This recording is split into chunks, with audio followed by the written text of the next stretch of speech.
Olá, bem-vindos a mais um episódio com correção de exercícios simulados para nossa certificação AI 900, hein? Vamos junto. Vamos à primeira pergunta aqui, ó. Vão ser bastante perguntas, então presta atenção, mas a gente também já sabe muita coisa, né? Então, basicamente, é só perguntinha besta. Só coisa fácil, tá? Primeira pergunta. O Azure Bot Service interage com os clientes de maneira conversacional. Dica aí, um spoiler. O fluxo de integração do Q&A Maker ao seu bot é: integra o Q&A Maker ao bot. Você cria uma base de conhecimento e depois alimenta com perguntas e respostas. Bom, primeira aí, sentença. O Azure Bot Service interage com os clientes de forma conversacional. Sim, né? Certinho. O Azure Bot Service e os serviços cognitivos do Azure podem ser integrados. Sim, eles podem ser integrados, tá? O Bot Service pode importar perguntas frequentes para conjuntos de perguntas e respostas? Não, não pode, pessoal. O bot, a única coisa que ele faz é dar a interação para o usuário, para ele pensar que ali está respondendo uma pessoa, tá? O bot serve para dar essa linguagem natural.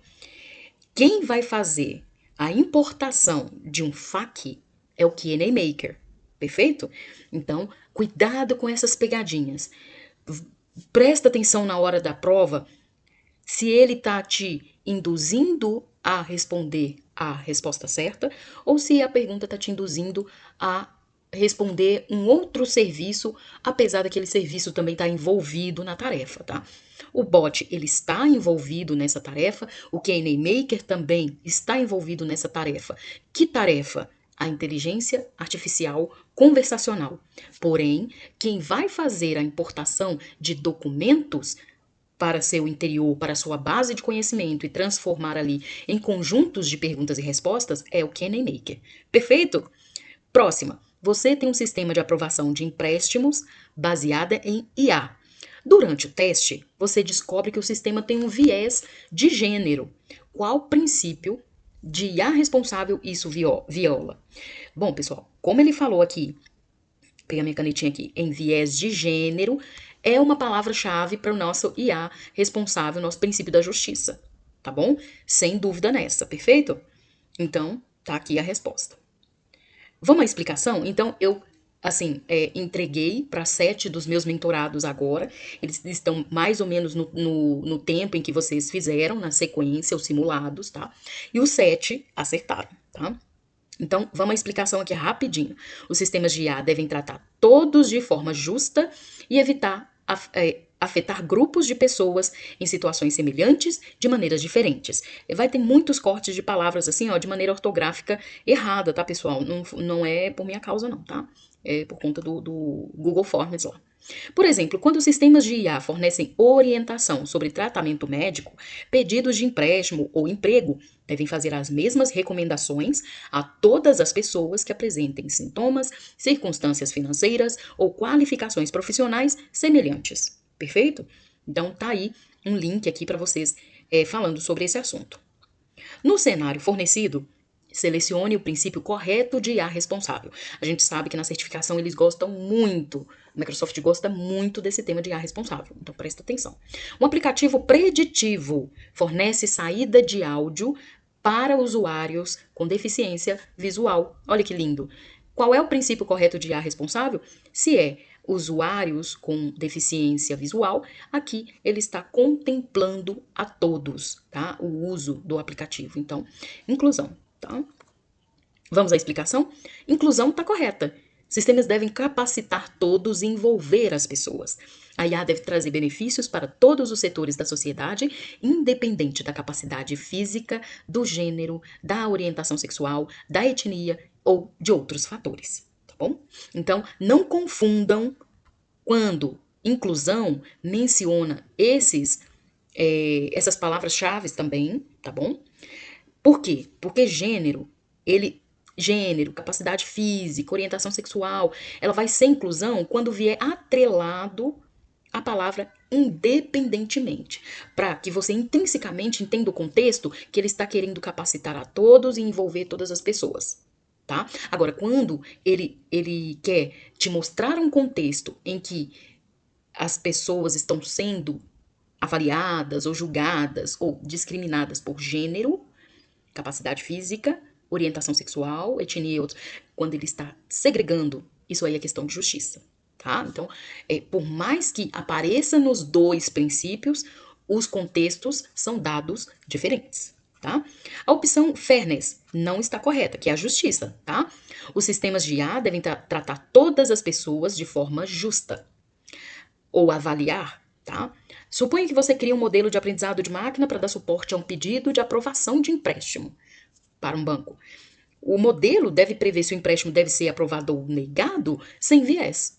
Esse viés pode ser baseado em gênero, etnia e outros fatores que vão resultar em uma vantagem ou desvantagem injusta para grupos específicos. Tá vendo aí? Mudou o contexto. A justiça, ela está dizendo que quando você aborda esses temas, você segrega, você discrimina, né? Você está decidindo de forma injusta. Então, você precisa avaliar tudo, todo o seu aplicativo, de forma imparcial, de forma justa, tá? Que ele aporte ou contemple a maior gama de representatividade de todos os participantes, né? De todos os cidadãos daquela região, daquela comunidade, daquela nação que vai usar aquele aplicativo. Tá? Transparência não vai ser a resposta correta, porque os sistemas de IA devem sempre ser compreensíveis. Transparência, você está dizendo para o sistema de IA que ele deve ser compreensível. Você diz aos desenvolvedores ou exige dos desenvolvedores que eles façam um sistema de IA que deve ser compreensível. Os usuários devem estar totalmente cientes do propósito do sistema, como ele funciona e quais limitações podem ser esperadas. Responsabilização também não está correto. Por quê? Porque as pessoas, no contexto da responsabilização, todas as pessoas deveriam ser responsáveis pelos sistemas de IA. Os designers e desenvolvedores de soluções baseadas em IA devem trabalhar dentro de uma estrutura de governança. Por isso que muito aqui, quando a resposta é responsabilização, vai vir governança, vai vir gestão de risco, vai vir o pessoal jurídico trabalhar junto com o pessoal aqui de design, tá? E desenvolvedores. Dentro de uma estrutura de governança e princípios organizacionais que garantam que a solução atenda a padrões éticos e legais. Então, como na nossa pergunta não foi mencionado sobre questões éticas e legais, aqui é uma saída de áudio que está acontecendo aqui, não se aplica a responsabilização, nem transparência, nem justiça, tá? Próximo. Você tem 100 vídeos instrucionais, você tem, que não contém nenhum áudio. Cada vídeo instrucional tem um script. Então imagina lá, você está fazendo um repositório para um grande influenciador do YouTube e ele faz vídeos que não tem a voz humana, tá? Só tem imagens, tem uns vídeos passando, imagina aqueles vídeos motivacionais, né? Você tem 100 desses aí, que não contém nenhum áudio, mas cada um dele tem um script diferente, tem uma mensagem escrita a ser passada. Você precisa gerar um arquivo de áudio de narração para cada vídeo com base no roteiro. Então, quando você vai lá naquelas ferramentas de editar vídeo, né, igual o Clipchamp da Microsoft, lá tem um espaçozinho lá que é para você gerar áudio com uma voz sintética, né, sintetizada, para que você, a partir de um texto, a partir de um script, faça com que essa voz reproduza um áudio de narração para você colocar no seu vídeo. Então, quando você faz essa conversão de texto para áudio, isso se chama sintetizar a fala. Então, quando fazemos, né, um áudio que não é uma voz humana, você claramente vê que não é uma voz humana porque ela está meio robotizada, meio sintetizada. Por isso o nome de síntese de fala. Perfeito? Então, síntese de fala. Então, 6 pessoas acertaram essa daí. Síntese de fala é uma tecnologia que permite que computadores gerem fala sintetizada que soa similar à fala humana. Ela envolve o desenvolvimento de algoritmos e modelos que podem analisar texto e gerar palavras e frases faladas que imitam padrões de fala humana. Tem aí um link para vocês estudarem. Um personagem de IA em um jogo de computador que fala de forma audível com um jogador. É um exemplo de solução de síntese de fala? Sim. Por quê? Esse personagem de IA é um personagem, não é uma pessoa de verdade. Tá? Ele tem um script por trás que vai manipular essa fala. E na hora que ele está ali interagindo no jogo, existem certos momentos em que o jogo dispara uma fala desse personagem. Isso é síntese de fala, tá? Porque ele pega uma voz sintetizada, baseado em um script, faz a narração, tá? É verdade que um personagem de IA em um jogo de computador que fala de forma audível com um jogador real, humano, é um exemplo de síntese de fala, tá? É uma tecnologia que permite aos computadores gerar fala sintetizada que soa semelhante à fala humana. A gente sempre deixando bem exaustivo o tema para que a gente possa fixar muito bem. Envolve o desenvolvimento de algoritmos e modelos que podem analisar texto e gerar palavras e frases faladas que imitam os padrões da fala humana. Nesse cenário, a tecnologia de síntese de fala seria usada para gerar uma fala sintetizada que soasse semelhante a uma voz humana, falando as palavras e frases faladas pelo personagem de IA. O personagem AI pode ser programado para falar em resposta à entrada do usuário ou pode falar de forma independente como parte do jogo. Alguns outros exemplos de síntese de fala incluem assinaturas virtuais como a Siri da Apple, a Alexa da Amazon, bem como softwares e aplicativos de conversão de texto em fala que convertem texto escrito em palavras faladas. Quais dos seguintes tipos de carga de trabalho corresponde à carga de trabalho bem abaixo? Determinar-se uma foto contém uma pessoa. Se é foto, pessoal, se está falando em foto, qual que é o ambiente em que eu vou aplicar a minha inteligência artificial ou a minha carga de trabalho? É uma foto? Visão computacional, tá?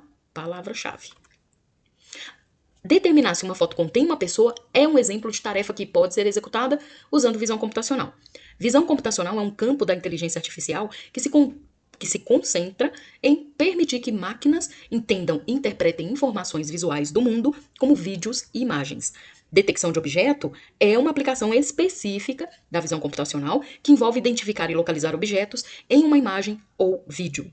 Os modelos de aprendizado de máquina para detecção de objetos são treinados para classificar objetos individuais em uma imagem e identificar sua localização com uma caixa delimitadora. Então, observa aqui de novo aquela palavra-chave atrelada à detecção de objeto, tá? Só ele retorna a caixa delimitadora, mesmo que essa detecção aqui esteja fazendo uma classificação, tá? Olha aqui, são treinados para classificar objetos individuais em uma imagem e identificar a sua localização. Então, ó, detecção de objeto, apesar de estar fazendo uma classificação, ela adicionalmente, ela precisa identificar a sua localização com caixa delimitadora, tá? Se não, é só uma classificação normal, tá? Então, presta atenção nessa diferençazinha, tá? Detecção de objeto é uma classificação de objeto individual, porque ele caça um alvo, mas ele identifica a sua localização com caixa delimitadora. A detecção facial é uma detecção de objeto especializada em rostos humanos. Ele tem a classificação como buscando um alvo, buscando uma classe específica, tá? Ele só faz classificação do objeto-alvo e especificamente, não ou, né? Ele tem que vir com as duas coisas, ele faz a identificação da localização com caixa delimitadora. Então, uma solução de monitoramento de tráfego pode usar a detecção de objeto, agora objetos, tá? Para identificar a localização de diferentes classes de veículos. Então, ele pode buscar ali os objetos que ele foi treinado para fazer, tá bom? Então, de objetos, sim, ele faz de múltiplas instâncias, né, de múltiplos elementos, e a face ele só é uma visão computacional específica só para buscar rostos, tá? Você está desenvolvendo uma solução de IA baseada na web para um sistema de suporte ao cliente, que permitirá aos usuários interagir com um aplicativo da web, que os guiará para o melhor recurso ou resposta. Então, vamos ver qual é a tarefa? A tarefa é desenvolver uma solução de IA baseada na web para suporte ao cliente. O que ele tem que fazer? Interagir com o aplicativo. Os usuários têm que interagir com o aplicativo web que vai os guiar para o melhor recurso ou resposta. Qual serviço nós devemos usar? Nós devemos usar o Q&A Maker, porque é ele aqui, de todas essas opções aqui, que é a que vai criar uma base de conhecimento para que eu possa guiar o meu usuário e eu conecto ele com o bot para que ele possa interagir e responder as perguntas e guiar esse usuário para o melhor recurso, unindo bot, o Q&A Maker alimentando com uma base de conhecimento esse bot e integrando com APIs, tá? Com Logic App aí, integrando ele com APIs de execução de tarefas para ir levando esse usuário para um outro recurso, para ele resolver o problema dele em uma outra página, em um outro lugar, num suporte, tá? Ou para as páginas de execução de alguma tarefa mais específica, ou dando a melhor resposta. Então, Q&A Maker é a resposta correta. É um serviço de API baseado em nuvem, que permite criar uma camada de perguntas e respostas, de conversação sobre seus dados existentes. Ele não vai lá na web, não faz pesquisa de mais coisas, tá? Se o usuário ficar perguntando coisas que só tem disponíveis na internet, ele não vai na internet fazer pesquisa, tá? Ele não é um chat GPT, ele é um bot. Ele usa só os seus dados disponíveis, que você disponibilizou para ele. Ele é usado para criar uma base de conhecimento, extraindo perguntas e respostas do seu conteúdo semi-estruturado, incluindo FAQs, manuais, documentos, então aceita PDF, aceita docs, TXT, aceita consulta no SQL Server, responde a perguntas dos usuários com as melhores respostas das perguntas e respostas em sua base de conhecimento automaticamente. Sua base de conhecimento também fica mais inteligente, pois aprende continuamente com o comportamento do usuário. Se você ativa, clica lá para ativar o aprendizado ativo. Perfeito? Então, aqui tem algumas explicações porque que não pode ser o Custom Vision e também porque não pode ser o face, né, que é a detecção facial.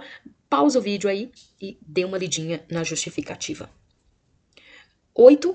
Vamos lá, essa aqui é uma pergunta é a estrutura muito comum de perguntas da certificação de AI 900, tá? Que é você escolher se aquela afirmativa é sim ou não, verdadeira ou falsa, tá? O monitoramento de avaliações de serviço online em busca de palavrões é um exemplo de processamento de linguagem natural. Sim, monitoramento de avaliações de serviços online em busca de palavrões e outras palavras-chave é um exemplo de processamento de linguagem natural, tá?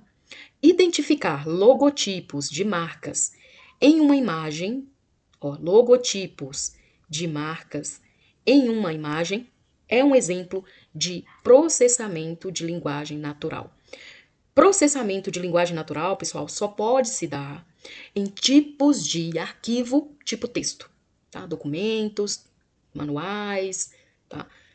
Faturas, recibos, cartão de visita, tem que ser documento. Agora, se for formato de arquivo, imagem, .txt, .jpeg, não sei o que é imagem ou vídeo, por mais que ele esteja tentando identificar logotipo de marca, não é, e a marca que está por escrito, né, é uma palavra, um caractere, não é processamento de linguagem natural. Porque o tipo de arquivo muda, tá? Então, em cima daquele arquivo ali, você aplica uma tecnologia diferente. Então, não. Monitorar sites de notícias públicos em busca de menções negativas a um produto é um exemplo de linguagem, é um exemplo de processamento de linguagem natural. Sim, o tipo de arquivo aqui, é um HTML, tá? É um site e ele tá raspando ali, monitorando para buscar menções de documentos ou de comentários, tá? Menções ou positivas ou negativas, sim, por conta do ambiente em que ele está correndo a inteligência artificial. O arquivo é próprio para processamento de linguagem natural, porque se trata de um site, tá? E aonde está correndo, aquele algoritmo é um texto. Tá? Podia estar num site, mas tentando fazer essa busca dentro de um vídeo do YouTube, não vai dar, tá? Isso aí vai ter que ser uma tecnologia própria para o vídeo, tá? Quando existir. uma voz automatizada que lê um número de cartão de crédito inserido em um telefone usando um teclado numérico. Então, é diferente, vamos lá. Uma gravação que você liga para o telefone do Bradesco e ele fala assim: digite 1 para falar com suporte, digite 2 para falar com cartões, digite 3 para falar com empréstimo. Isso aí é uma gravação, é uma voz pré-gravada. Isso aí não tem inteligência artificial aplicada, tá bom? Agora, quando o sistema pede para que você digite o número do seu cartão de crédito e ele fala em voz alta, então tem uma voz sendo ativada, tá? Que é sintética, que é sintetizada. Toda vez que você aperta o 1, ele aciona um processo em que ele vai disparar uma voz sintetizada dizendo 1. Aí o usuário digitou 9. Ele dispara um processo que faz com que ative aquele arquivinho que armazena a voz sintetizada dizendo 9. E aí o usuário vai digitando o número do cartão de crédito dele e vai sendo repetido à medida que ele clica, vai falando 1, 9, 5, 7, 8, 3, 2, 5. Isso aí não é uma voz gravada, porque como ele sabia do número do seu cartão e o próximo cliente que vai ligar tem um outro cartão e ele é capaz de disparar por entrada do usuário. Então, cada entrada do usuário é um número e esse número dispara um processo que está integrado a esse serviço que já foi feito, né, e está armazenado para ser requisitado. Tá? Então, já houve o serviço de síntese de fala, então houve um processo ali. Você vai lá no síntese de fala, do processamento de linguagem natural, e pede ele para repetir em arquivos separados, tá? O arquivo 2, 2, no arquivo 3, 3, e aí tá. Você criou ali uma pasta que vai ser armazenada na conta de armazenamento e você vai integrar a sua execução de automação. Sempre que o usuário digitar uma palavra, dispare o arquivo correspondente e você liga lá. Qual é o arquivo que deve ser disparado quando esse usuário clicar em 1, clicar em 3, clicar em 5, clicar em 7, clicar em 9, clicar em 0, tá? E o que ele deve fazer, tá bom? É verdade que uma voz automatizada que lê um número de cartão de crédito inserida em um telefone usando um teclado numérico é um exemplo de síntese de fala. Esse cenário essa conceituação a gente já falou sobre ela e vamos passar para o nosso cenário. A tecnologia de síntese de fala seria usada para gerar fala sintetizada que soasse similar a uma voz humana lendo o número do cartão de crédito. O número do cartão de crédito seria inserido no telefone usando um teclado numérico e o sistema de síntese de fala então converteria os números em palavras faladas. Alguns outros exemplos as assistentes virtuais. Que tipo de aprendizado de máquina você deve usar aqui? Predizer o nível marítimo ou do mar em metros para os próximos 10 anos. Se eu estou querendo predizer, vamos relembrar? Eu só posso aplicar 2 algoritmos, ou regressão ou classificação. Agora, qual é a palavrinha-chave que vem depois? Eu vou ler predizer o número em metros. Metros é um número contínuo numérico. Eu não estou querendo prever se vai acontecer uma coisa ou outra. Eu estou querendo predizer o nível do mar em metros, tá? Para os próximos anos. Então, só pode ser regressão, porque é regressão que faz a predição, a previsão em valores contínuos numéricos, tá? Vamos ver a explicação? A regressão é um aprendizado supervisionado usado para prever um valor contínuo, como um preço, um total de vendas ou alguma outra medida. Já a classificação é um aprendizado supervisionado usado para determinar um rótulo de classe binária, como sim ou não, ou natureza de 0 ou 1. Então, apesar daqui ser também número, né, 0 e 1 é 2 números, porém não são valores contínuos. Ele não continua em 2, em 3, em 4, 5, 10, 100, 500, não. Ele é binário. E mesmo quando é classificação multiclasse, ele é finito, ele tem uma limitação. Então, se ele é multiclasse, por exemplo, eu tenho ali 10 classes de casa, 10 classes de região, eu ainda estou limitado às 10 classes. Eu não estou continuando, tá? Até as infinitas possibilidades, como pode ser o nível do mar. Não sei, pode ser que ele continue do mesmo jeito, pode ser que ele desça até o negativo, entendeu? Ele pode ser negativo e pode ser que ele mude muito nas infinitas possibilidades, tá? Também agrupamento. Agrupamento é um aprendizado não supervisionado que é usado para determinar rótulos, agrupando informações semelhantes. Olha essa palavrinha-chave aqui que ela vai te ajudar demais na hora da certificação. Agrupamento é rótulos agrupando informações semelhantes em grupos de rótulos, tá? Como agrupar medições de pássaros em espécie. Então, dependendo do tamanho daquele pássaro, ele está agrupado em espécie específica aqui de pássaro. Dependendo do tamanho, um tamanho maior de pássaro, ele é classificado como outra espécie, dado a sua semelhança de tamanho, tá? A difamação cultural é uma violação de qual IA? Difamação cultural, né? Ela é justiça. Você tem que tratar todo mundo de forma imparcial, justa, né? Vamos à explicação? Justiça ou fairness é a correta. Os sistemas de IA devem tratar todas as pessoas de forma justa. E aí, esse cenário a gente já mencionou mais cedo. Então, pause aí e dá uma lidinha. A Azure Machine Learning inclui a capacidade de interpretar modelos e quantificar até que ponto cada característica dos dados influencia a previsão do modelo. Então, de novo, o Azure Machine Learning inclui a capacidade de interpretar modelos e quantificar para você já, por conta da IA responsável, até que ponto cada característica dos seus dados influencia a previsão do modelo. Esse recurso ajuda cientistas e desenvolvedores de dados a identificar e mitigar distorções do modelo.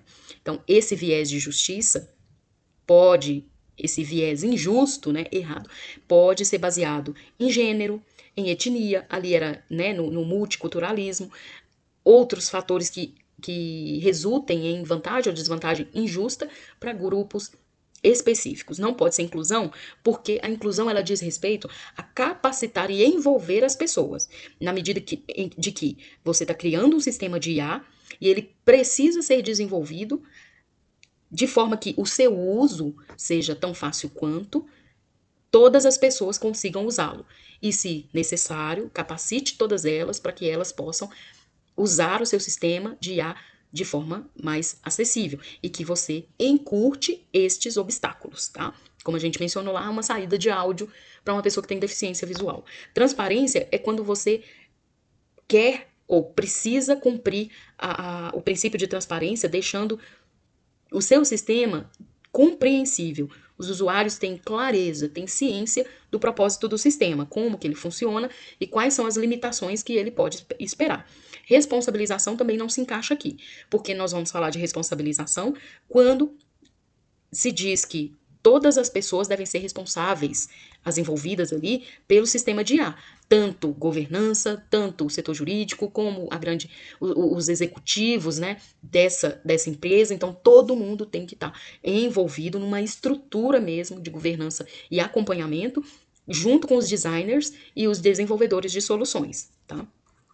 Para que todo mundo esteja trabalhando dentro de padrões éticos e legais.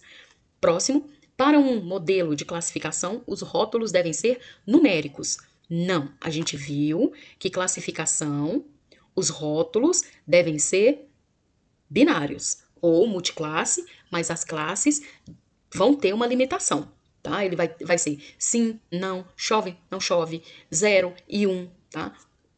0, 1, 2, 3, 4, 5, mas tem um limite, tá? Aí é uma classificação, não é numérico. É gato, não é gato, tá? Para modelos de regressão, os rótulos devem ser numéricos. Aí sim, olha lá. É cansativo fazer a prova? É cansativo. Mas tem que prestar atenção em palavras-chave. Que aí você, olha, é só pergunta boba, tá? É regressão, rótulo. Rótulo é a saída, a resposta que o seu modelo vai te dar. Tem que ser em valor numérico. Aqui não. Classificação não, tá? Classificação ele vai te dar o sim ou não. É ou não é aquilo, tá? Ele vai classificar, ele vai retornar para você o nome daquela classe, né? Que é o carro, ou maçã, ou é banana. É um tipo de classe. Se ele tiver como forma binária, 0 e 1. Tá? Para o modelo de cluster, rótulos devem ser usados. Não, lembra lá, pessoal, cluster, você sabe, você conhece todos os recursos que você vai dar para o modelo treinar, mas você não sabe quais são os seus rótulos, tá? Ele vai entregar essa saída e aí você não sabe como ele está performando ali por dentro, determinando o rótulo, tá? Determinando a saída, determinando a resposta para o seu problema. Tá? Então, o rótulo não é conhecido. Não é conhecido. Tá? E você não deve aplicar rótulo no cluster. Tá? Não deve ser usado rótulo. Perfeito. Próximo, você precisa criar um modelo de cluster e avaliá-lo usando o designer do Azure Machine Learning. O que você deveria fazer? Divida o conjunto de dados original em um conjunto de dados para recurso e um conjunto de dados para rótulo. Use o conjunto de dados de recurso para avaliação. Então, vamos lá. Divida o conjunto de dados original em um conjunto de dados para recurso. Está errado. Tá? Porque a gente não divide esse conjunto de dados em separando recurso e rótulo. Não, você divide o conjunto de dados em linhas, em uma quantidade de linhas para o treinamento, mas com recurso e rótulo. E depois você reserva algumas linhas para o teste, mas lá dentro tem recurso e rótulo, porque nesse conjunto de teste, nesse módulo que o Azure Machine Learning vai criar, ele suprime o rótulo para que o modelo faça o teste em cima dos recursos, gere uma previsão e depois ele usa o rótulo para comparação entre dados reais e dados previstos, tá? Depois, divida o conjunto de dados original em um conjunto de dados para treinamento, certo? Até aqui tá certo. E um conjunto de dados para teste. Aqui tá certo também. Use o conjunto de dados de treinamento para avaliação. Aí já tá errado. Porque eu não posso entregar o conjunto de dados que eu usei para treinamento para avaliar, porque o meu modelo já conhece, já sabe, já foi treinado naquele conjunto de dados. Se eu der ele para avaliar em cima do meu treinamento, ele vai tirar 10, ele vai tirar 100%. Então toma cuidado com isso. Porque se o seu modelo está sendo avaliado, a métrica de avaliação está muito próximo do 100%, a métrica de avaliação dele, na verdade, ele não está muito acurado, ele não está preciso. Ele conhece todos os dados. Então, muito cuidado ao entregar, ao confiar em uma métrica que está te mostrando que tem 100% de acurácia, 100% de precisão, porque seu modelo não está aprendendo. Ele só está replicando aquilo que ele conhece. Ele já viu aquela tarefa ali, ele já sabe todos os recursos, inclusive sabe o rótulo. Então, não. Isso é vazamento de dados, tá? Use o conjunto de dados original para treinamento e avaliação. Também não. Você não pode pegar o conjunto original, entregar ele inteiro para treinamento, depois pegar ele inteiro de novo e dar para avaliação. Não pode. Você tem que mostrar um pedaço, treina ele na maior parte dos seus dados, treina, faz lá várias versões de modelo, depois você pega uma pequena parcela desses dados que ele ainda não viu, que você escondeu dele, e coloca para poder avaliar. Então vamos acerta, né? Divida o conjunto de dados original em um conjunto de dados para treinamento e um conjunto de dados para teste. Use o conjunto de dados de teste para avaliação. Perfeito? Dá um pause no vídeo aqui e faça as considerações. Eu acho que tem uma coisa importante para falar aqui. Dividir o conjunto de dados original em um conjunto de dados para treinamento e um conjunto de dados para teste. Usar esse dado de teste para avaliação. Tá? Ao treinar, é comum dividir os dados disponíveis em 2 ou mais subconjuntos. Um conjunto de treinamento, um conjunto de teste. E você pode também pegar e fazer um conjunto adicional para validação. Então, você faz aí 80% dos dados para treinamento, 10% para você avaliar o modelo e mais 10% que ele também ainda não viu para validar o modelo. O conjunto de treinamento é usado para ajustar o modelo, enquanto o conjunto de teste é usado para avaliar o desempenho do modelo em dados não vistos. É importante dividir aleatoriamente as linhas Então, nunca divida por colunas as linhas de dados nesses subconjuntos, em vez de simplesmente selecionar as primeiras linhas. Então, além de ser linhas por linhas, elas têm que ser aleatórias, tá? Em vez de simplesmente selecionar as primeiras linhas, N linhas, então esse N é infinitas possibilidades, porque eu não sei o tamanho do seu conjunto de dados, então 800 linhas, 700, 100, 50, 10 linhas, tá? Como conjunto de treinamento e as linhas restantes como conjunto de teste, porque isso pode introduzir um viés no modelo. O que pode introduzir um viés no modelo? Você simplesmente selecionar as primeiras linhas.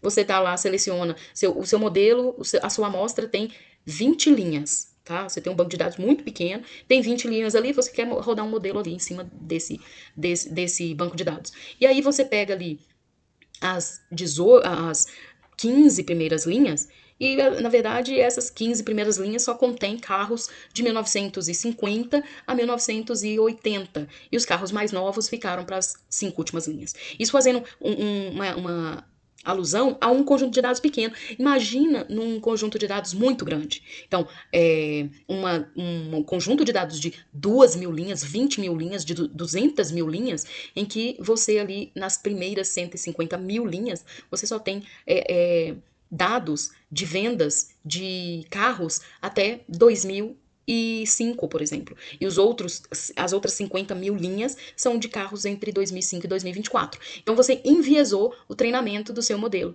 dando para ele carros antigos e deixando para ele ver carros que ele nunca viu na vida e nem no treinamento. Você tem que dar um treinamento daquilo que você quer que ele aprenda. Então você tem que dividir esses dados aleatoriamente para que ele pegue carro antigo, carro novo, carro muito novo, carro mediano.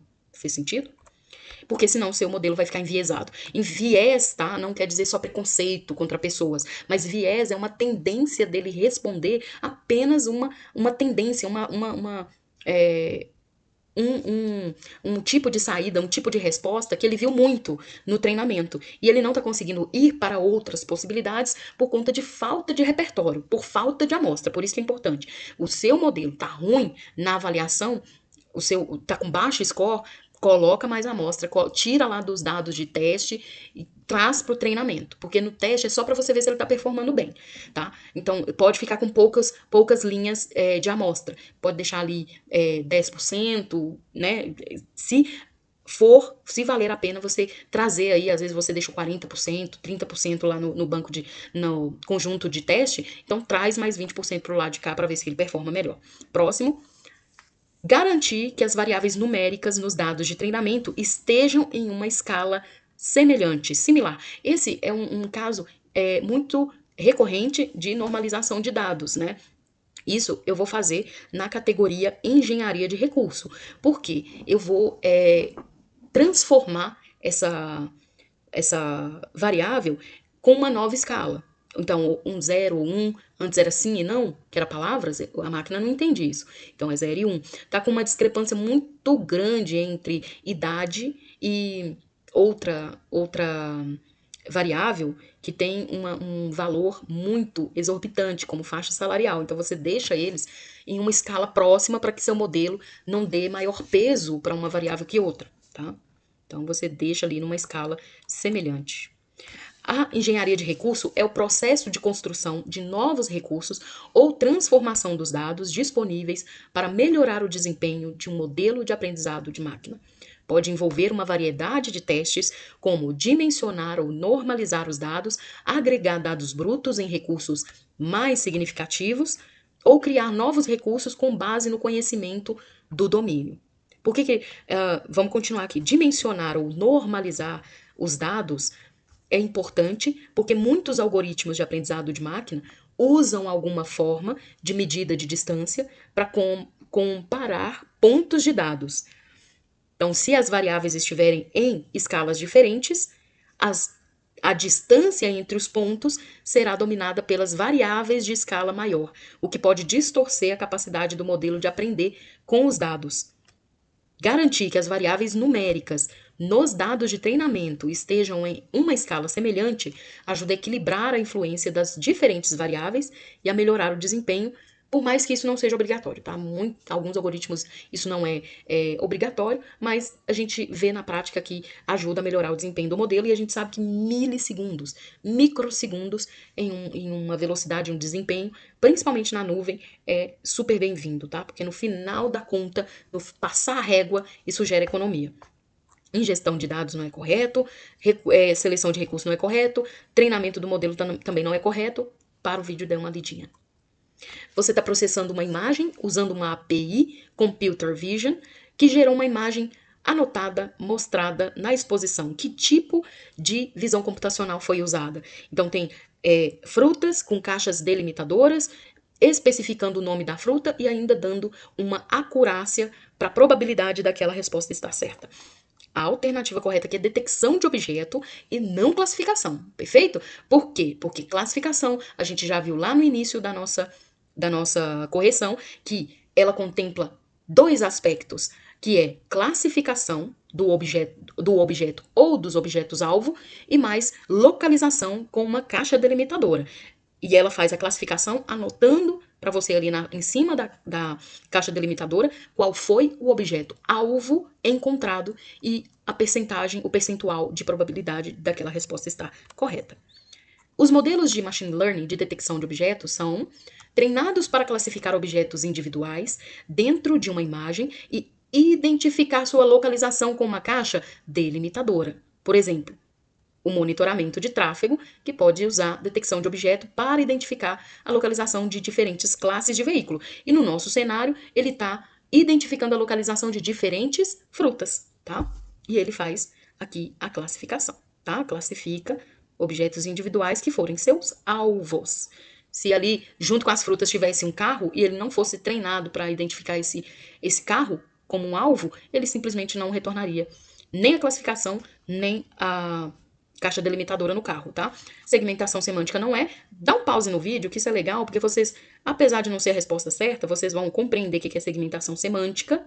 Olha lá, tem a ver com pixels individuais na imagem. Então, só ele faz isso. Pixel a pixel. Então, quando vir na prova de certificação, já marca segmentação semântica. OCR não é porque ele só faz reconhecimento de caracteres em imagem, né? E classificação de imagem também não é, e vamos ver a diferença? Classificação de imagem envolve o treinamento de um modelo de aprendizado de máquina para classificar imagens com base em seu conteúdo. Por exemplo, em uma solução de monitoramento de tráfego, você pode usar a classificação para classificar imagens com base no tipo de veículo que elas contêm. Por exemplo, essa imagem contém táxi. Ou aqui nessa imagem tem ônibus. Aqui nessa imagem tem ciclistas. Ela é diferente da detecção de objeto. Detecção de objeto, ela vai se basear na detecção desse objeto com a localização de onde ele está.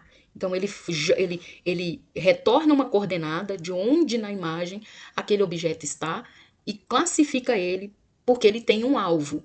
Ele sabe o que ele está procurando. Ele está procurando banana. Então, na hora que ele retorna a coordenada com a caixa delimitadora, ele escreve para você lá, banana, achei, e o nível de precisão que ele determina, tá? Que ele avalia.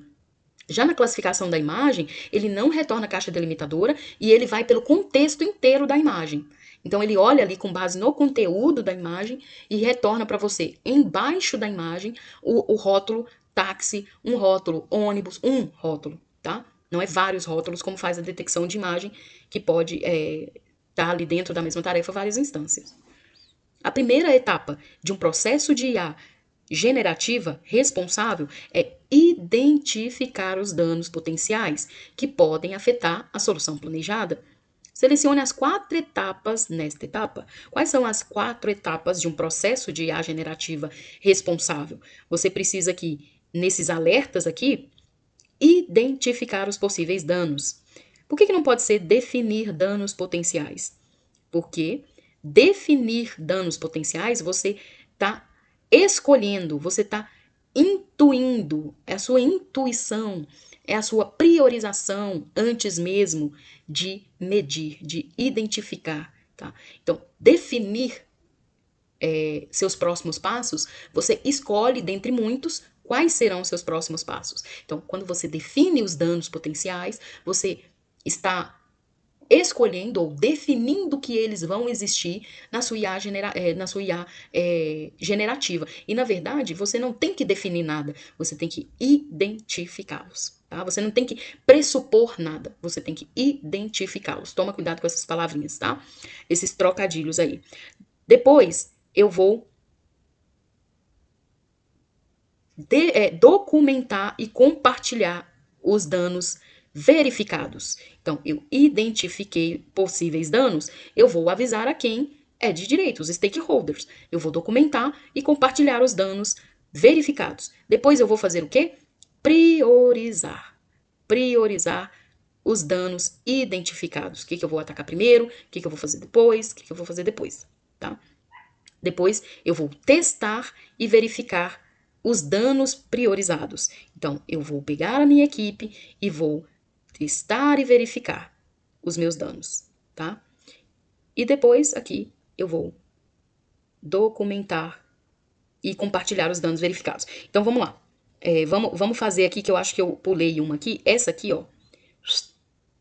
Vou arrumar aqui direitinho, que eu falei documentar e documentar é o último. Aqui, ó. Esse daqui é um só. É identificar possíveis danos, correto? Identificar possíveis danos. Depois, é priorizar os danos verificados. Aqui. Então, esse aqui é o segundo. Aqui, assim, tá? Então, aqui, provavelmente, na prova, ele vai ter um campo lá para você arrastar e colar na ordem certa. Se for assim, arrasta primeiro, identifique possíveis danos, coloca no 1.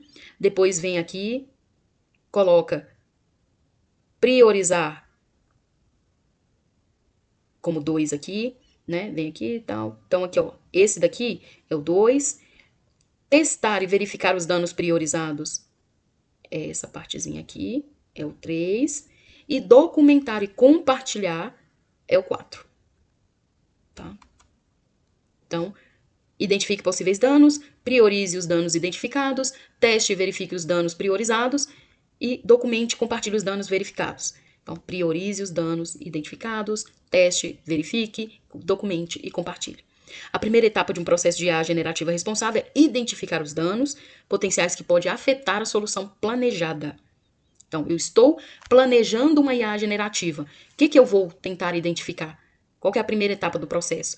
Eu vou identificar os danos potenciais. Ele pode ter dados sensíveis, dados confidenciais nesse modelo, pode ter vazamento de dados, pode ter usuário querendo interagir com ele de forma indevida, tem dados críticos, segredos de negócio no banco de dados. Então, eu vou identificando, eu posso sofrer um ataque. Eu tenho um escalonamento nessa IA generativa que suporte um grande tráfego de usuário. Então, eu vou olhando, identificando os danos potenciais, os possíveis danos à minha inteligência generativa. Vou priorizar os danos identificados. Então, eu priorizo o que é mais importante para o menos importante. Então, eu vou ali, o que é mais importante para mim que não tenha nenhum segredo de negócio a ser exposto pela IA generativa. Então, eu vou revisar os bancos de dados. Depois, eu quero que ele não tenha nenhum dado sensível sendo exposto, dado confidencial. Então, eu vou passar extração de identidade nesse documento para poder tirar ali dados confidenciais. E por aí vai, né? Aumento ali o monitoramento da cibersegurança. Depois, eu testo e verifico os danos priorizados, se está tudo bem, verifico se foi resolvido, documento e compartilho.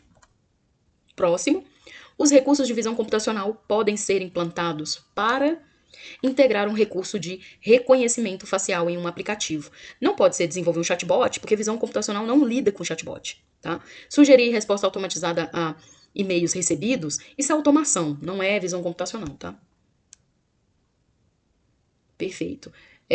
Reconhecimento facial em um aplicativo, a visão, integrar um recurso de reconhecimento facial, sim, porque isso aqui, ó, reconhecimento facial é um trabalho para visão computacional. Visão computacional dá acesso a algoritmos avançados que processam imagens e retornam informações com base nos recursos. Então, dá um pause e olha as outras opções, seus conceitos e por que não se aplica a esse contexto, tá? A esse caso de uso. Por exemplo, olha que legal aqui, ó, o serviço Image Analysis, que é a análise de imagem, A análise de imagem, ela extrai muitos recursos visuais de imagens. Então, muita gente tem dúvida. Fala assim, mas na visão computacional, o que a análise de imagem faz? Olha lá. A gente está estudando uma outra coisa aqui, mas nas próprias questões de simulado, ele ensina outros serviços, tá? Então, é bom ir lendo as explicações. A análise de imagem, ela extrai muitos recursos visuais de imagem, como o objeto, um rosto, um conteúdo adulto, que vocês sabem o que é, né? E descrições de texto geradas automaticamente. Então, se você está fazendo a análise ali, você pede para a sua análise de imagem raspar ali, identificar, extrair dali alguns elementos já pré-treinados. Que elementos são esses? Pode ser objetos que já estão no algoritmo, ali no modelo pré-treinado de análise de imagem. Já tem vários objetos ali pré-treinados para poder identificar. Rostos, que você pode treinar um modelo para identificar. Conteúdo adulto, né, não indicados para menores de 18 anos. Por exemplo, se no YouTube com certeza tem essa inteligência de análise de imagem sobre vídeo, né, para detectar o uso de imagem infantil, pessoas em nudez, né, pessoas mortas e por aí vai, tá? Porque ele sempre está penalizando e tirando esses vídeos do ar. E como que ele faria isso com bilhões, né, de vídeos sendo postado aí a todo tempo? Não tem como, tem que ter uma inteligência por cima e por trás disso, né? A opção de desenvolver um bot baseado em texto para um site não está correto, porque visão computacional é usado principalmente para análise de imagem e vídeo, enquanto chatbot é criado usando técnicas de processamento de linguagem natural. Tá? Visão computacional é para análise de imagem e de vídeo, enquanto a resposta automática é normalmente criada usando técnica de processamento de linguagem natural. Tá bom? É isso. Então, isso aqui, ó, é o que a visão computacional, uma das coisas que a visão computacional pode fazer: reconhecimento óptico de caracteres, análise espacial e análise de imagens, né? Tem algumas outras também, né? Detecção de objeto, detecção facial, e por aí vai. Selecione os modelos corretos de serviço Azure OpenAI. OpenAI, pessoal, tira o Bard, porque o Bard é do Google, mas contempla DALL-E, Embeddings, ChatGPT 3.5 e o ChatGPT 4. Então vamos lá? Eu quero só pegar aqui esse modelos de incorporação que são os embeddings, tá? Incorporações, lembra de embeddings. O que é isso, pessoal? Os modelos de incorporação ou embeddings convertem texto em vetores numéricos e são úteis em cenários de análise de linguagem, como comparação de fontes de texto em busca de semelhanças. Então ele mantém o valor semântico daquele texto inteiro para poder, então, converter em vetores numéricos, tá? Aí o DALL-E faz imagem, o ChatGPT e o 4, né, são mais íntimos nossos aqui, e o OpenAI, o Azure OpenAI, ele dá suporte a muitos modelos que atendem a diferentes necessidades, e dentro do Azure OpenAI não tem só o ChatGPT, né, o GPT, modelo GPT. O ChatGPT é uma variante, né, do GPT. E aí tem esses dois modelos, deve ter mais, né, com certeza, até esse momento que a gente fala aqui. Tem os embeddings e tem o DALL-E. O Bard é do Google. Você está planejando desenvolver um sistema de reservas para restaurante. Sistema de reserva para restaurante. A pessoa, o usuário vai interagir com o seu meio de comunicação e vai pedir para reservar um lugar aqui. Ó, tem o celular aqui, né? E o restaurante aqui, ele fazendo a reserva. Você está planejando desenvolver esse sistema de reserva. Quais dos serviços você vai precisar? Você vai precisar de um bot para te ajudar a fazer esse sistema de reserva e perguntas e respostas do Azure, que é o Q&A Maker. Tá? Na certificação, ele pode tanto te mostrar assim, como Q&A Maker, ou como perguntas e respostas do Azure. As duas, os dois aqui, alternativas, vão estar corretas, tá? O Luiz não. O Luiz é para outra proposta, tá? E serviços cognitivos, não. Porque aqui, como você está usando só processamento de linguagem natural, você não precisa usar serviço cognitivo. Só se você estivesse usando alguma coisa de visão, tá? Algum outro serviço. Então vamos lá, ó a explicação. Os bots podem ser a base de soluções de IA para suporte ao cliente, para produtos ou serviços, sistemas de reserva para restaurantes. Claro que você pode usar uma coisa mais simples, né, pessoal? Você vê aí vários sites de entrega de comida que não tenha nada de chatbot. Porém, dado as alternativas que estão aqui, você deduz que tem um chatbot e ele é possível. O Luiz, num sistema de reserva para restaurante, ele não é pertinente, tá? E o serviço cognitivo também não, tá? Então, ele pode fazer bots, são possibilidades aí super fáceis, né, de se desenvolver para reserva de restaurante, para reserva de companhia aérea, para cinema e outros negócios baseados em agendamento, consulta de saúde, autodiagnóstico e automação residencial e assistentes digitais pessoais, até agora. Para amanhã, infinitas possibilidades, né? Q&A Maker também tá certo, porque você pode usar o Q&A Maker para criar um chatbot, um outro tipo de interface de linguagem natural que possa responder a perguntas e fornecer informações para os usuários. Para criar uma reserva, um sistema de reserva de restaurante, usando o Azure Q&A Maker, você precisaria criar uma base de conhecimento que contém informações sobre a disponibilidade do restaurante, menus e outros detalhes relevantes. Você poderia, então, configurar o chatbot ou outra interface de linguagem natural para usar a base de conhecimento para responder perguntas e fornecer informações aos usuários, por exemplo.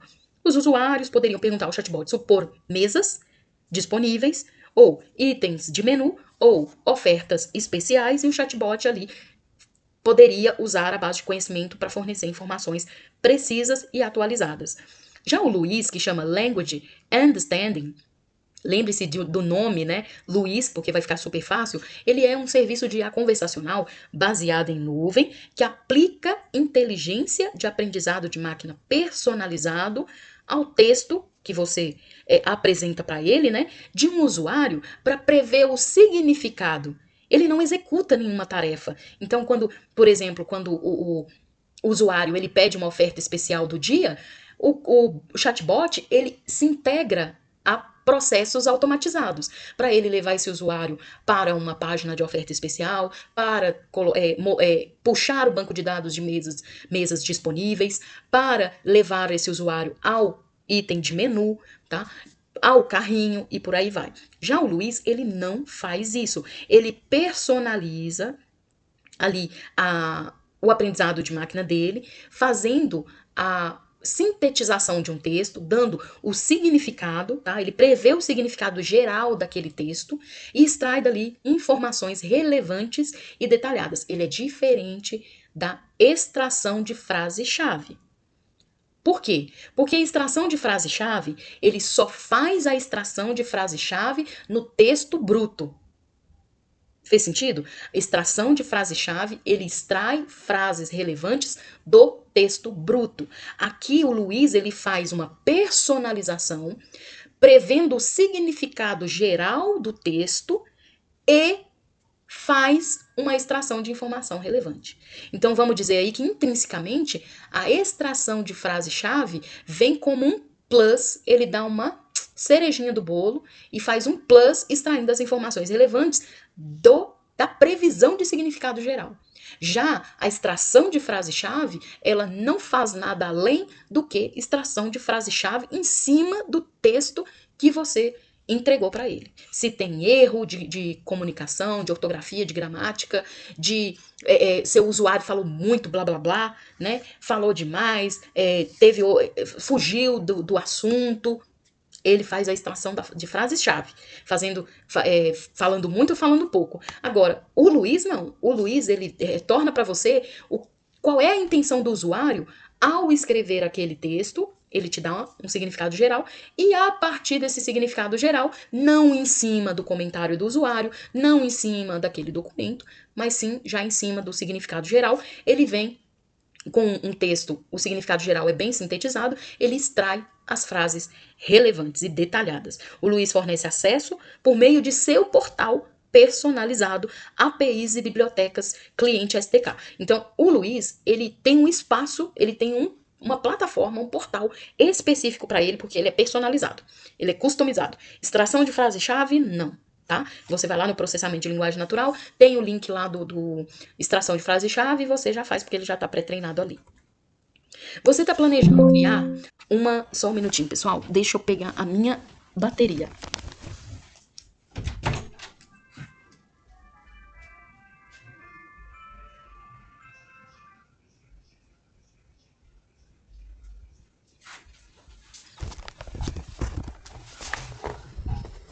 Vou mudar de ambiente aqui, que é mais fácil.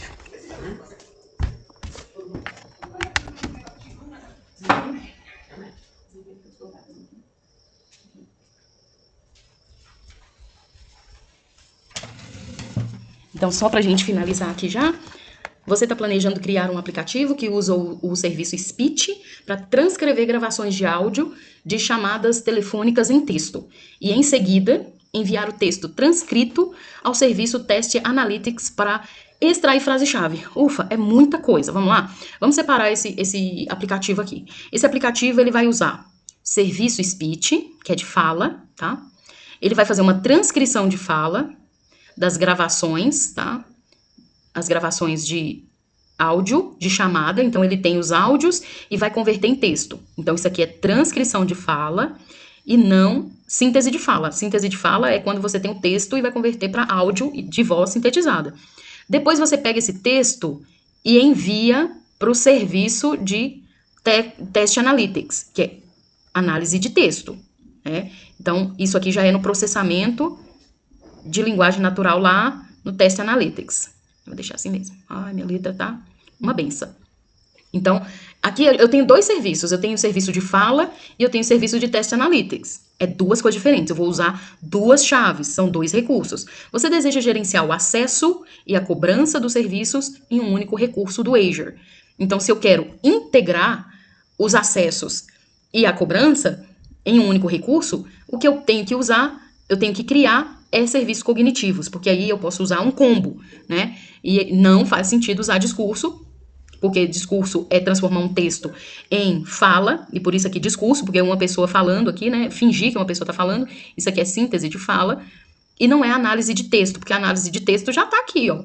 E aí, você vai criar uma análise de texto e vai ficar faltando o speech. Então, só um não resolve o problema do nosso aplicativo. Eu tenho que criar serviços cognitivos, porque lá dentro vai estar contido tanto speech, eu posso colocar lá dentro, como uma caixa, né? Serviços cognitivos é como se fosse uma caixa, e aí eu coloco lá dentro fala, coloco lá dentro Test Analytics, coloco lá dentro visão, se for pertinente, vou colocando o que eu quiser, chatbot, e vou colocando, tá? Então, serviços cognitivos dariam suporte aos serviços de análise de fala e de texto. Um recurso de serviços cognitivos. Escolha esse tipo de recurso se planeja utilizar o serviço de Test Analytics em combinação com outros serviços cognitivos e pretende gerenciar o acesso e a faturação desses serviços todos juntos, tá bom? Então aqui tem um link aí para falar só de serviços cognitivos. Mas os serviços cognitivos não se limita só quando você quer usar o Test Analytics com outra coisa. É com tudo. Você usa dois serviços diferentes, você tem que ir criar um serviço cognitivo, tá? Para poder gerenciar isso com uma chave de API, com um endpoint só, tá? Se fizer sentido. Agora vamos classificar. Esse daqui é um exemplo de exercício muito característico do arrasta e solta, tá? Então vai ter lá as frases do lado direito, vão estar aqui, ó, geralmente aqui assim, do lado direito, e aí ele pede para você pegar essas palavrinhas aqui, que são os serviços, e colar do ladinho dessas frases. Tá? Aqui eu só adaptei. Então, vamos lá ver como que ficaria. Imagens separadas de ursos polares e ursos marrons. Isso é uma tarefa da detecção de facial, classificação de imagem, detecção de objeto, OCR ou segmentação semântica. A gente já sabe que segmentação semântica, ela analisa a imagem pixel a pixel, né? Então, não é. OCR é só para caracteres em imagens. Ele extrai esse texto. Detecção de objeto vai fazer a classificação da imagem e localização do objeto com uma caixa delimitadora. Classificação, ele avalia as imagens por conteúdo, por seu conteúdo. E detecção facial é a detecção, a classificação ali de um rosto humano, né? Mais a detecção, a localização desse rosto humano com uma caixa delimitadora. Se é uma imagem separada de ursos polares e ursos marrons, se é imagem separada, eu uso classificação de imagem. Porque aí ela vai entender o conteúdo e me retorna a classe que está ali contida naquela imagem. Se é urso polar, se é urso marrom, tá? Agora a outra, determine a localização de um urso em uma foto. Ficou fácil, né? Se é a localização de um objeto e esse objeto alvo agora no cenário é urso, é detecção de objeto. Determine quais pixels em uma imagem fazem parte de um urso. Se é avaliar pixel a pixel essa imagem para determinar um objeto, é segmentação semântica. Que tipo de aprendizado de máquina você deve usar para o seguinte cenário? Preveja o preço de venda dos itens leiloados. Prever é regressão ou classificação. E se eu estou prevendo o preço, só pode ser regressão, tá? Dá um pause, dá uma lidinha para ver se você não está perdendo alguma informação relevante que ainda não foi falada. Gerar legenda ao vivo para um noticiário é uma solução de síntese de fala. Então, qual que é a tarefa aqui? É gerar legenda, então tem uma voz, e eu vou converter para texto. Isso aqui é tarefa do reconhecimento de fala, não da síntese de fala. Por isso que é falso, tá? Falso, gerar legendas ao vivo para uma transmissão de notícia não é um exemplo de síntese de fala. Em vez disso, seria um exemplo de reconhecimento de fala. O reconhecimento de fala é uma tecnologia que permite aos computadores compreender e interpretar a linguagem falada. Envolve o desenvolvimento de algoritmos e modelos que podem analisar e compreender palavras e frases faladas e traduzi-las em texto escrito ou em outras formas de saída. Então, ao mesmo tempo que o reconhecimento de fala pode transcrever ali a fala para um texto e colocar em legenda, ele pode traduzir esse texto escrito também, tá? Chama Speech Translation, esse trabalho, essa carga de trabalho específica, tá? Para tradução. No caso de geração de legenda ao vivo para um noticiário, a tecnologia de reconhecimento de fala seria utilizada para transcrever as palavras faladas pelo âncora do noticiário em texto escrito. O texto escrito seria então exibido na tela como legendas, permitindo que os espectadores acompanhassem o conteúdo de áudio de transmissão, que é o nosso closed caption, né? A síntese de fala, por outro lado, é uma tecnologia que permite aos computadores, gerar fala sintetizada que soa semelhante à fala humana. Envolve o desenvolvimento de algoritmos e modelos que podem analisar texto e gerar palavras e frases faladas que imitam os padrões da fala humana. Próximo. Qual das opções fornecidas é considerada a probabilidade calculada de uma classificação correta da imagem? Então, a probabilidade da classificação correta da imagem. Ele quer saber qual é a probabilidade de uma classificação ser correta. Tá? A métrica de avaliação que a gente usa não é sentimento, não é a precisão, porque a precisão ela considera tanto as erradas como as certas. Tá? A raiz do erro quadrático médio é para regressão, não é para classificação. E confiança é a correta, porque ela olha para se o modelo acertou quando ele tinha que marcar a correta. Será que ele acertou todas as que ele tinha que marcar como correta? Tá? A classificação correta, por exemplo, quando ele foi para marcar urso marrom, ele marcou marrom? Quantas? O quanto eu posso confiar nesse modelo que ele vai classificar corretamente a imagem? A probabilidade calculada de uma classificação de imagem correta se refere ao nível de confiança do classificador em sua previsão. Em geral, um classificador produzirá uma probabilidade para cada classe possível, indicando a probabilidade de que a imagem de entrada pertença àquela classe. A cada classe, a classe com a maior probabilidade é a escolhida como a classe prevista. Por exemplo, considere aí um classificador que ele foi treinado para reconhecer 3 classes, a gato, a cachorro e a pássaro. Se o classificador ele receber uma imagem de um gato, ele pode gerar aqui as seguintes probabilidades, tá? Ele dá a probabilidade de ser um gato com um score de 0,8, a de cachorro 0,1 e de pássaro 0,1. Então, nesse cenário, o classificador ele tem 80% de certeza de que a imagem pertence à classe gato e, portanto, ele preveria o rótulo gato para essa imagem. Então, é o nível de confiança dele estar classificando corretamente essa imagem. A probabilidade calculada de uma classificação de imagem correta pode ser útil de várias maneiras. Por exemplo, pode ser usada para avaliar o desempenho de um classificador ou para definir um limite para a probabilidade mínima necessária para fazer uma previsão. Também pode ser usada para indicar a incerteza de uma previsão, que pode ser útil em certas aplicações. Por exemplo, não prever, por exemplo, se tiver ali com 70% ou 60% de confiança. Não é um bom modelo, por exemplo. Tá?